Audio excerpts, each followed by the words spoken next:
Do we lose marks for spelling mistakes in OET Listening Part A? Most of the candidates frequently ചോദിക്കുന്ന ഒരു question ആണ് OET ലിസണിങ്ങിൽ spelling mistakes വന്നു കഴിഞ്ഞാൽ marks പോകുമോ ഇല്ലയോ എന്നുള്ളത്. സോ അതിനൊരു ഒതൻറ്റിക് എക്സ്പ്ലനേഷൻ ആയിട്ടാണ് ഇന്നത്തെ വീഡിയോ. സോ നമുക്ക് സെഷൻ തുടങ്ങാം. മറ്റെല്ലാ ലാംഗ്വേജ് ടെസ്റ്റിനെയും പോലെ തന്നെ you should ensure spelling accuracy as much as possible in your listening exam, especially the words that are frequently used by a medical profession and a patient. Common മെന്നും medical പ്രൊഫഷണൽസും ഒരുപോലെ use ചെയ്യുന്ന basic medical ടേംസിൻ്റെ spelling accuracy ensure ചെയ്യുക എന്നുള്ളത് it's A mandatory thing. അങ്ങനെയുള്ള വേർഡ്സിന് നമ്മൾ spelling mistakes വന്നു കഴിഞ്ഞാൽ അവിടെ നിങ്ങളുടെ മാർക്സ് ലോസ് ആവാനുള്ള ചാൻസ് ഉണ്ട്. ഫോർ എക്സാമ്പിൾ, കൊളസ്ട്രോൾ എന്നുള്ള വേർഡ്. കൊളസ്ട്രോൾ എന്നുള്ള വേർഡിൻ്റെ കറക്റ്റായിട്ടുള്ള സ്പെല്ലിംഗ് ഇവിടെ കൊടുത്തിട്ടുണ്ട്. നമ്മൾ വേറെ രീതിയിൽ അത് എഴുതുവാണെങ്കിൽ, സ്പെല്ലിംഗ് മിസ്റ്റേക്സ് അവിടെ വരുത്തുവാണെങ്കിൽ അവിടെ നമ്മുടെ മാർക്സ് പോകും. അതുപോലെ തന്നെയാണ് ഡയബറ്റീസ് മെൽറ്റിസ്. ഡയബറ്റീസ് മെൽറ്റിസ് എന്നുള്ള വേർഡിൻ്റെ ആക്യുറേറ്റ് ആയിട്ടുള്ള സ്പെല്ലിംഗ് നിങ്ങൾ പ്രൊവൈഡ് ചെയ്തില്ലെങ്കിൽ അവിടെ നിങ്ങളുടെ മാർക്സ് പോകാം. However, what's the case of complex unfamiliar medical terminologies such as hypercholesterolemia, bradykinesia, chiropractic treatment, ഇങ്ങനെയുള്ള ഡിഫിക്കൾട്ട് ടു സ്പെൽ ആയിട്ടുള്ള വേർഡ്സ് വന്നു കഴിഞ്ഞാൽ ഓഫ് കോഴ്സ് നമ്മൾ ടെൻസ്ഡ് ആയി പോകാനുള്ള ചാൻസ് ഉണ്ട്. See, if you are not 100% sure about the spelling, what you can do is, it's important to ensure that your answer is phonetically correct and the meaning is not changed.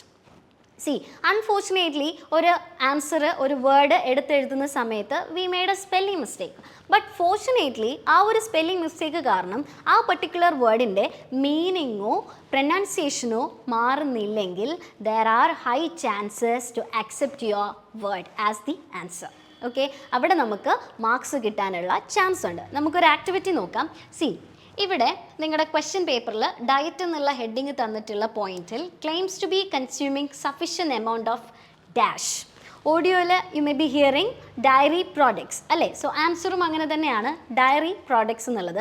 C, ആ ഒരു ആൻസറിൻ്റെ ഭാഗത്ത് നിങ്ങൾ ഈ spelling ആണ് എഴുതുന്നത് എന്നുണ്ടെങ്കിൽ ആ സ്പെല്ലിങ്ങിൻ്റെ മീനിങ് വേറെയാണ്. സി, DIARY ഡയറി എന്നുള്ളത് it's a written record and DAIRY dairy എന്നുള്ളതാണ് മിൽക്ക് പ്രോഡക്ട്സ് എന്നുള്ള മീനിങ് പ്രൊവൈഡ് ചെയ്യുന്നത്. സോ കറക്റ്റായിട്ടുള്ള മീനിങ് പ്രൊവൈഡ് ചെയ്യുന്ന സ്പെല്ലിങ് കീപ്പ് ചെയ്യുക എന്നുള്ളത് it's an important thing. Okay, so നമുക്ക് വേറെ എക്സാമ്പിൾസ് നോക്കാം. See, diary means DAIRY dairy means milk products. DIARY diary is a written record as I said earlier. Let's see another example. See, ileum, ILEUM, ileum means the last section of the small intestine between the jejunum and the colon, whereas ILIUM, ileum means part of the pelvic bone. So ഇങ്ങനെയുള്ള വേർഡ്സിനെ നമ്മൾ homophones എന്നാണ് വിളിക്കാറ്. അതായത് spelling different ആണ് but pronunciation എന്ന് പറയുന്നത് same ആണ് and മീനിങ്ങും different ആണ്. ഇങ്ങനെയുള്ള വേർഡ്സിനെയാണ് നമ്മൾ ഈ ഒരു കണ്ടീഷനിൽ ശ്രദ്ധിക്കേണ്ടത്. അഡീഷണൽ റിലാക്സേഷൻ എന്തൊക്കെയാണെന്ന് നോക്കാം. സി, മെഡിക്കൽ ടെർമിനോളജീസിൽ ഏറ്റവും കോംപ്ലക്സ് ആയിട്ടുള്ള സ്പെല്ലിംഗ് വരുന്നത് മെഡിക്കേഷൻ്റെ നെയിംസിലാണ്. സോ മെഡിക്കേഷൻ്റെ കാര്യത്തിലാണെങ്കിൽ if reference is made in the audio to both generic or classification and the brand names for medication. മെഡിക്കേഷനെ പറ്റി ഡിസ്കസ് ചെയ്യുന്ന സമയത്ത് ജെനറിക് നെയിമും ബ്രാൻഡ് നെയിമും അവിടെ എടുത്ത് പറയുന്നുണ്ടെങ്കിൽ you can either write the generic name or classification or brand name. അതായത് നിങ്ങൾക്ക് ജെനറിക് നെയിമും ബ്രാൻഡ് നെയിമും ഒരുപോലെ പറയുന്നുള്ള ഓഡിയോയിൽ നിന്നും നിങ്ങളുടെ ബ്ലാങ്കിലേക്ക് നിങ്ങൾക്ക് എയ്തർ ജെനറിക് നെയിം എഴുതുക അല്ലെങ്കിൽ ബ്രാൻഡ് നെയിം എടുത്തെഴുതുക. അല്ലെങ്കിൽ ക്ലാസിഫിക്കേഷനും ബ്രാൻഡ് നെയിമും പറയുന്നുണ്ടെങ്കിൽ എയ്തർ ക്ലാസിഫിക്കേഷൻ എഴുതാം അല്ലെങ്കിൽ ബ്രാൻഡ് നെയിം എഴുതാം. Both are acceptable. Let's see some examples. See, ഇവിടെ നിങ്ങളുടെ ക്വസ്റ്റ്യനിൽ അഡ്മിനിസ്റ്റേർഡ് ഡാഷ് ആൻഡ് ബ്രാക്കറ്റിൽ മെഡിസിൻ എന്ന് പറയുന്നുണ്ട്. സോ നമ്മളവിടെ ഗെസ് ചെയ്ത് വെക്കും അവിടെ വരേണ്ടത് ഒരു മെഡിസിൻ്റെ പേരാണെന്ന്. സോ നിങ്ങളുടെ ഓഡിയോയിൽ ഇങ്ങനെയാണ് പറയുന്നത്, I was treated with pain killers obviously ibuprofen. അപ്പോൾ പേഷ്യൻ്റാണ് പറയുന്നത് ആ ഒരു ഡയലോഗ്. അപ്പോൾ പേഷ്യൻ്റ് ക്ലാസിഫിക്കേഷനും പറയുന്നുണ്ട്, ബ്രാൻഡ് നെയിമും പറയുന്നുണ്ട്. So you can either write pain killers as your answer or ibuprofen. Both are acceptable. ഏതെങ്കിലും ഒന്ന് നമുക്ക് ആൻസർ ആയിട്ട് പ്രൊവൈഡ് ചെയ്താൽ മതിയാവും. Let's see another example. See, antibiotics എന്നും അമോക്സിസിലിൻ എന്നും പറയുന്നുണ്ടെങ്കിൽ ഏതെങ്കിലും ഒരു ആൻസർ നിങ്ങൾ എഴുതിയാൽ മതി. Next one anti depressants or SSRIs എന്നും പറയുന്നുണ്ട്, സിറ്റലപ്രാം എന്നും പറയുന്നുണ്ടെങ്കിൽ either write one as your answer. 10. Antipsychotic എന്നും പറയുന്നുണ്ട്, സെറക്വിൽ എന്നുള്ള ബ്രാൻഡ് നെയിം എടുത്ത് പറയുന്നുണ്ട്. സോ നിങ്ങൾക്ക് കംഫർട്ടബിൾ ആയിട്ടില്ല, ആൻറ്റിസൈക്കോട്ടിക് എന്നുള്ള ആൻസർ ആണ് നിങ്ങൾക്ക് കോൺഫിഡൻ്റ് ആയിട്ടുള്ളത് എങ്കിൽ അത് തന്നെ എടുത്ത് എഴുതാം. And finally alendronate tablet or Fosamax. അപ്പം ഈ ഒരു കാര്യം മനസ്സിൽ വെക്കുക while dealing with medications name. And while dealing with other terms, അതായത് സിംറ്റത്തിൻ്റെയോ കണ്ടീഷൻ്റെയോ കാര്യത്തിലാണെങ്കിൽ and to both medical and lay terms can be written if it is explained in the audio recording.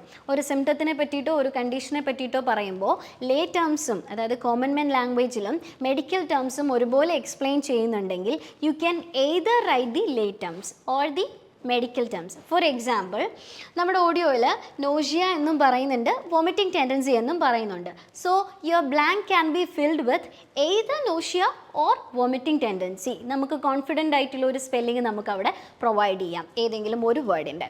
And for swelling or bulging, നിങ്ങൾ swelling എന്ന് കേട്ടു, bulging എന്ന് കേട്ടു, ഏതെങ്കിലും ഒരു ആൻസർ ആക്യുറേറ്റ് ആയിട്ട് സ്പെല്ലിംഗ് മാറാതെ അവിടെ പ്രൊവൈഡ് ചെയ്യുക.